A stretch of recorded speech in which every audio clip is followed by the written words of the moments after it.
রংপুর থেকে আমার শখের কবুতরগুলো রওনা দিল ঢাকার উদ্দেশ্যে। রাব্বি ভাই নিজে পরম যত্নে এগুলোকে বাস স্ট্যান্ডে নিয়ে যাচ্ছেন। একজন খাঁটি কবুতর প্রেমী ছাড়া এই বিষয়টি কেউই বুঝতে পারবে না। আলহামদুলিল্লাহ, রংপুর থেকে চন্দ্রায় চলে এলো আমাদের নতুন অতিথি।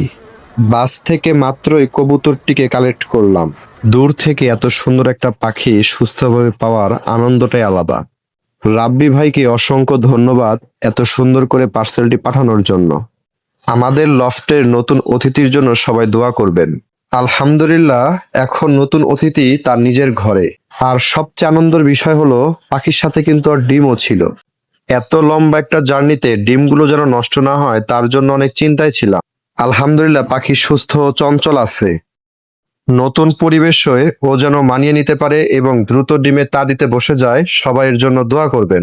এবং এই ডিমগুলোর পরবর্তী আপডেট পাওয়ার জন্য আমার পেজটিকে ফলো দিয়ে রাখবেন অবশ্যই। সামনে আপনাদের জন্য আরো নতুন ভিডিও নিয়ে আসবো। সবাই ভালো থাকবেন। আসসালামু আলাইকুম।